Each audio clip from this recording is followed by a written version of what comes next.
여러분은 냉장고에 넣어둔 음식이라면 무조건 안전하다고 생각하시나요?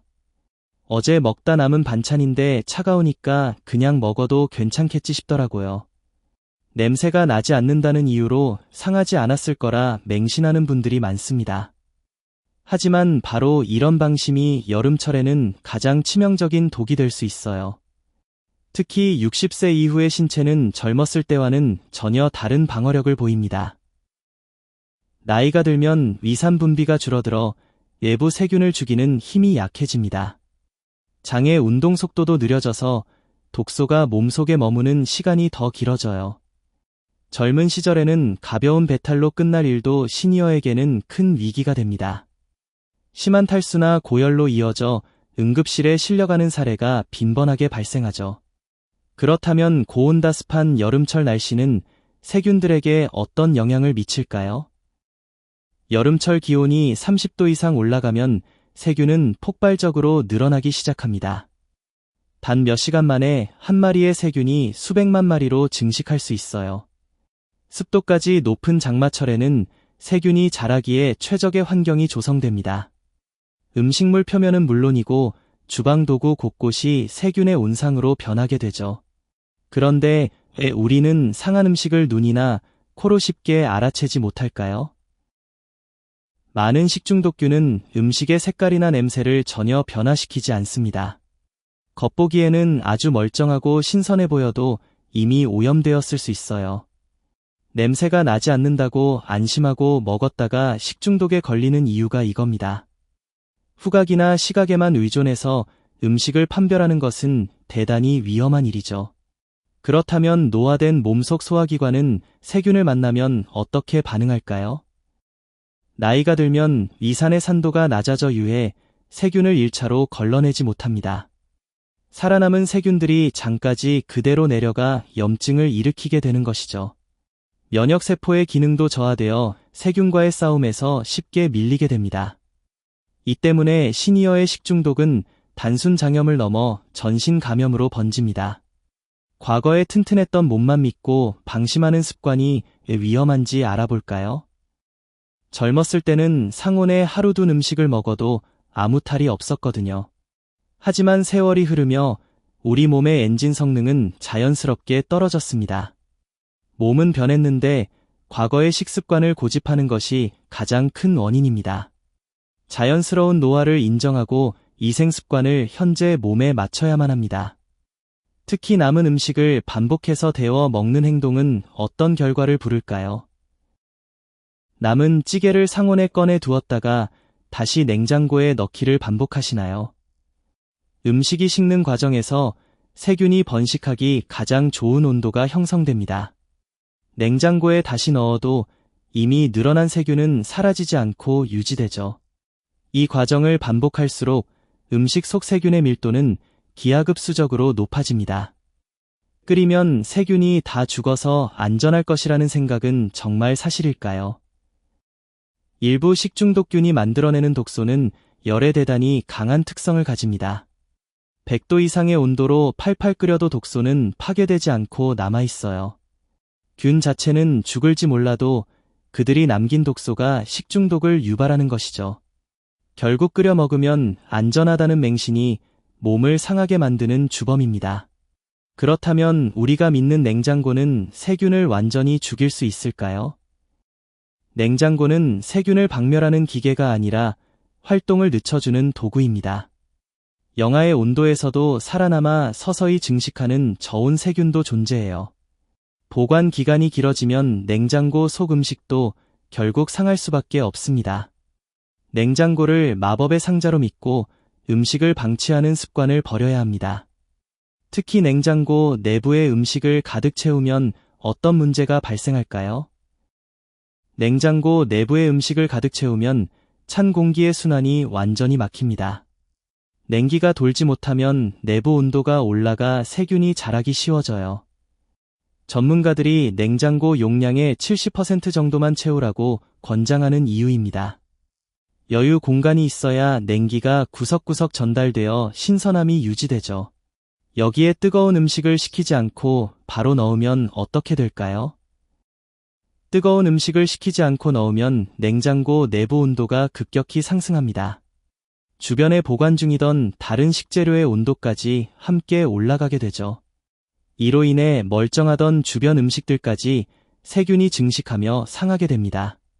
반드시 상온에서 열기를 충분히 식힌 뒤에 냉장고에 넣어야 안전해요. 그렇다면 문쪽 수납칸은 어떤 음식을 보관하기에 적절할까요? 냉장고 문쪽 칸은 문을 여닫을 때마다 온도 변화가 가장 심한 곳입니다.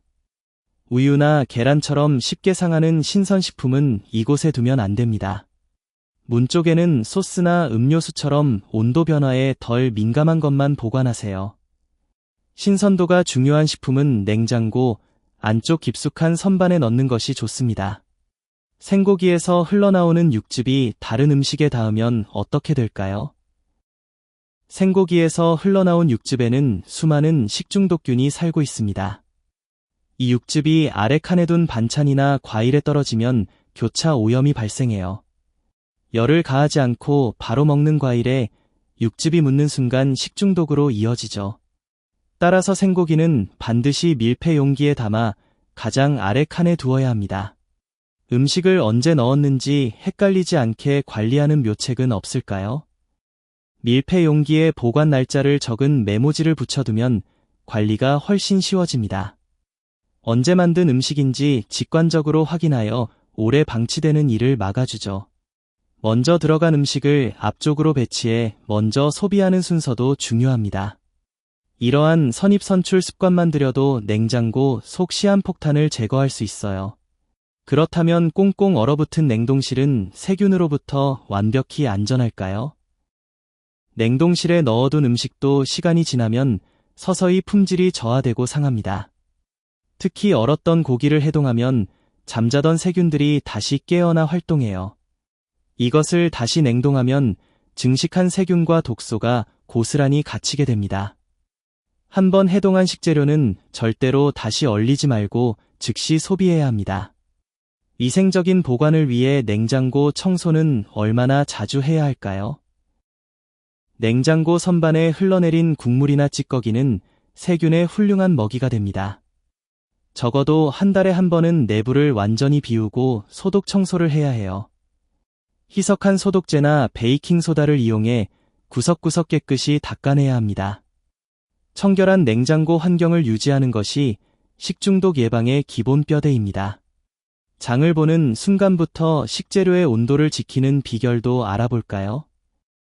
마트에서 장을 볼 때도 식재료의 안전을 지키는 순서가 따로 있습니다.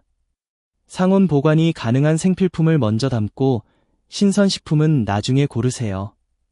가장 마지막에 냉장식품과 육류, 생선류를 담아야 온도가 유지됩니다.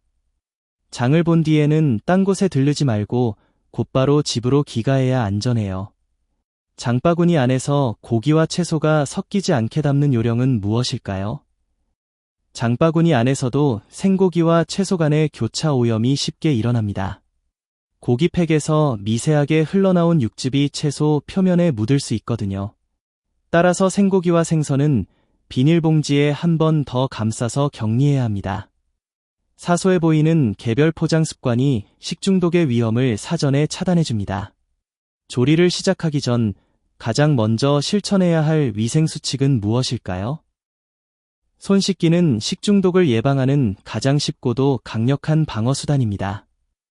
예출 후나 조리 전에는 반드시 흐르는 물의 비누로 손을 씻어야 해요. 손가락 사이와 손톱 밑까지 30초 이상 꼼꼼하게 문질러 씻어야 합니다. 물로만 대충 헹구는 습관은 손에 묻은 세균을 거의 제거하지 못합니다. 주방에서 칼과 도마를 위생적으로 관리하는 방법도 알아볼까요? 생고기를 썬 칼과 도마로 채소를 그대로 썰면 세균이 고스란히 옮겨갑니다. 가장 좋은 방법은 육류용과 채소용 조리도구를 완전히 구분하는 것이죠. 하나만 써야 한다면 육류 손질 후 세제로 씻고 뜨거운 물로 소독하세요.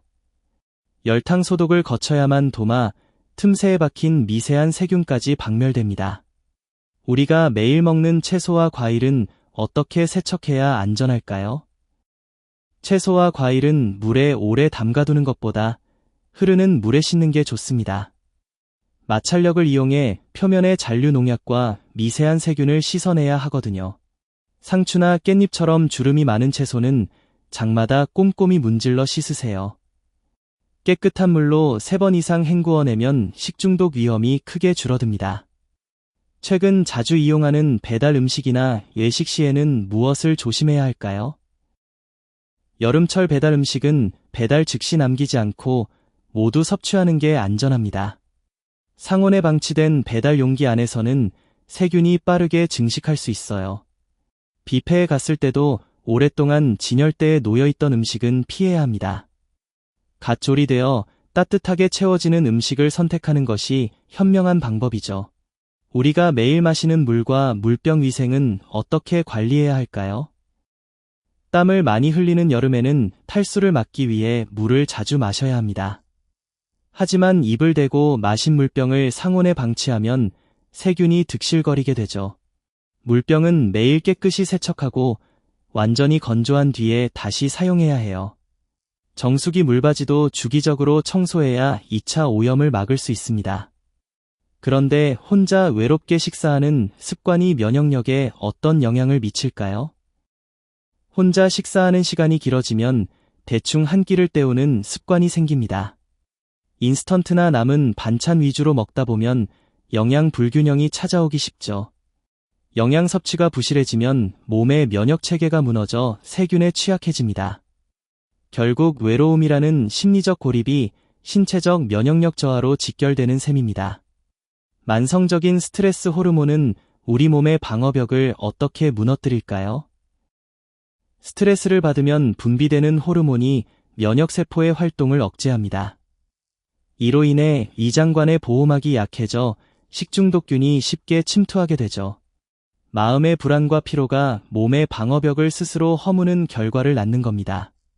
따라서 마음을 편안하게 다스리는 것이 위생관리만큼이나 중요해요. 이웃과의 따뜻한 소통이 우리 몸에 어떤 활력을 불어넣어 줄까요? 이웃과 만나 대화를 나누는 행동은 우울감을 해소하는 묘약입니다. 사회적 관계망이 활발한 사람일수록 전반적인 신체 활력이 높게 나타나요. 긍정적인 감정이 뇌를 자극하여 면역세포의 기능을 활성화하기 때문이죠. 주변 사람들과의 따뜻한 유대감이 몸속 방어벽을 튼튼하게 만들어줍니다. 가족들과 함께 둘러앉아 먹는 식사는 어떤 긍정적 에너지를 만들까요? 가족과 함께 식사하면 정서적 안정감이 극대화되어 소화가 잘 됩니다. 함께 먹을 음식을 준비하면서 영양 균형도 자연스럽게 맞춰지게 되죠. 웃음꽃이 피는 식탁에서는 스트레스 호르몬 수치도 급격히 떨어집니다. 결국 누구와 어떻게 먹느냐가 면역력을 결정짓는 핵심 열쇠인 셈입니다. 여름철 무더위 속에서 규칙적인 수면을 유지하는 비결도 알아볼까요? 열대야로 잠을 설치면 몸에 피로가 쌓여 면역세포가 제 역할을 못합니다. 일정한 시간에 잠들고 깨는 규칙적인 생체 리듬을 유지해야 해요. 충분한 수면을 취해야 밤사이 면역세포가 재생되어 몸을 지켜줍니다. 잠들기 전 가벼운 스트레칭과 미지근한 물 샤워가 숙면에 도움을 줍니다. 그럼 올여름 가족 건강을 지키는 핵심 체크리스트를 정리해 볼까요? 냉장고 70% 채우기, 생고기 하단 보관, 30초 손 씻기를 기억하세요. 칼과 도마를 구분하고 남은 음식은 미련 없이 버리는 결단이 필요합니다. 이 10가지 수칙들은 특별한 비용 없이도 실천할 수 있는 방패입니다. 결국 이 작은 실천들이 모여 올여름 우리 가족의 건강을 지켜내거든요.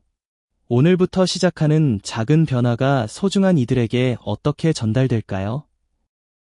오늘 배운 올바른 냉장고 관리법을 지금 바로 주방에서 실천해보세요. 소중한 가족과 이웃들에게 이 건강 정보를 공유해 주시면 큰 힘이 됩니다. 영상이 유익하셨다면 화면 하단의 구독과 좋아요를 꼭 눌러주시길 바랄게요. 여러분의 따뜻한 응원이 더 유익하고 정확한 건강 정보를 만드는 원동력입니다.